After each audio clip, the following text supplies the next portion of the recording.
some of these boxers. And you get Councillor Thompson, of course.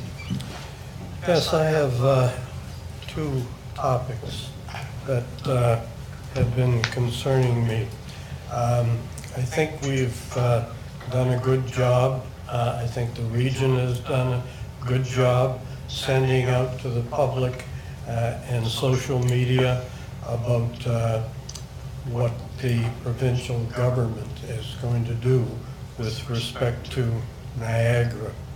And I'm really concerned that we're not working as a council, sitting down and working with our staff to try to determine what we can do to make sure that Niagara Falls is not totally damaged. I think we're the most vulnerable in the entire region. We got the lowest debt. We have the OLG funds. We've done infrastructure throughout the city. We've really done a job. And anything that happens with amalgamation, with one city, we're going to be the huge loser. The taxpayers in this city are going to be the big losers. And I'm just thinking, you're looking for people to respond, to make comments, express themselves, but we're not getting a plan of action with respect to the council and the city staff about what we can do to do whatever we can accomplish to have the least effect on this municipality. And I would like to suggest that we refer this to staff and that we come together with a plan. So when the Premier comes out with his statements about, and I keep hearing it's going to come really quick, and it's going to have a huge damage on the city of Niagara Falls. What do they have? What if they have one municipality? What are they going to call it? Niagara? It's not going to be Niagara Falls. The biggest brand that we got in the world. Everybody knows Niagara Falls, and we're going to throw that away or let them throw that away.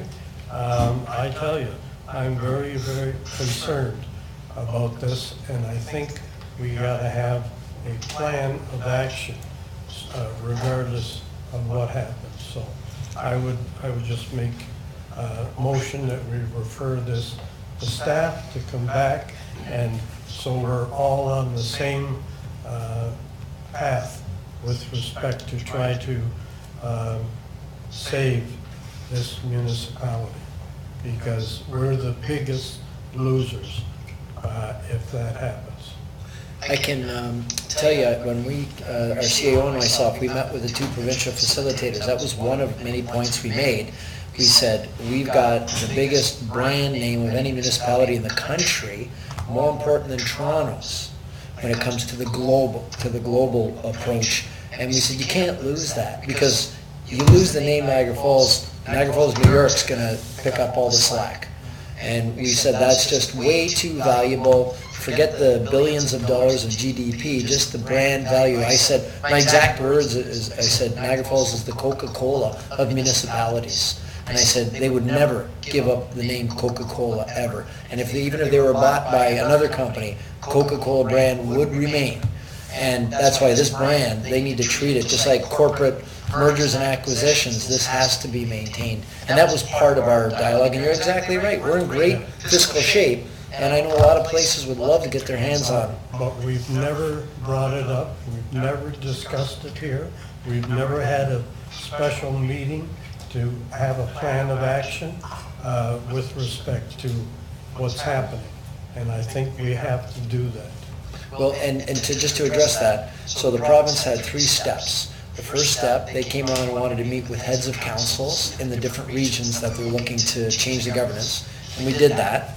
And then the second step, they opened up to anybody that wanted to make public comment. You could go online and send in your feelings. And now the third step, they're meeting with special interest groups. So I know our Serge Felicetti, our Director of Economic Development, has lined up our BIAs, and they're all going to be able to give input into this, into the province. But we're still responsible as a council, and I want us to be on track with what we want to do and how we want to accomplish that. You mean once the announcement's made, whatever they're doing, how we do go then, you mean?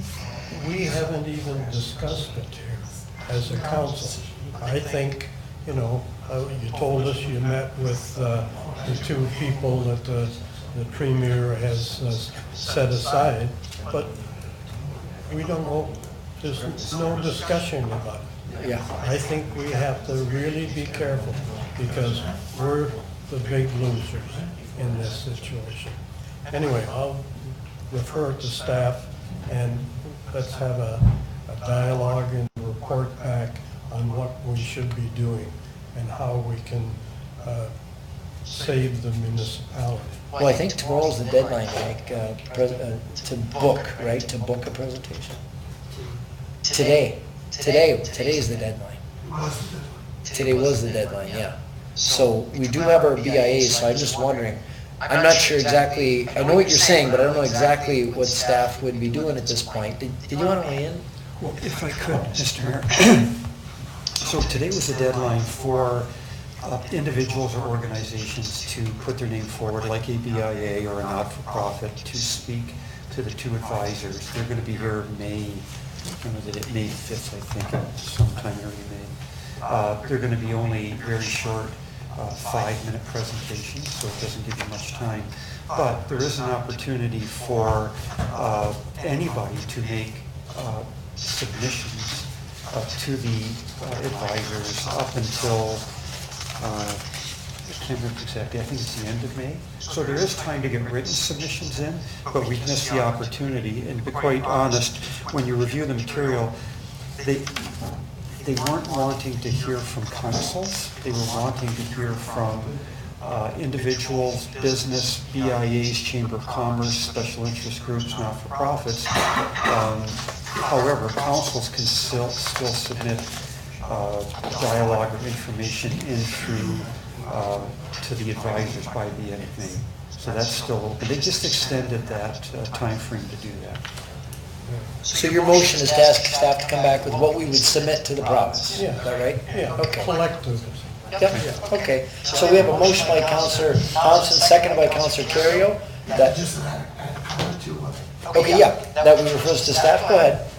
just a quick comment. I understand Councillor Thompson's concern, we're all the same concern. Yeah. But I think the decision's gonna be made, no matter how we kick and scream and holler. The big thing's gonna be the representation that our city gets in the big picture. So I don't know if we're gonna have any say about that, but I think that's crucial, that we have good representation, or as much representation as we can get at the table, Yeah. at the new board table.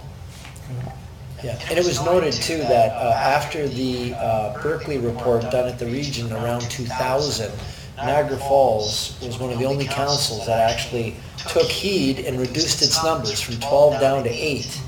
And they said that was because of Mayor Wayne Thompson's leadership. That's, you know, Well, exactly. okay.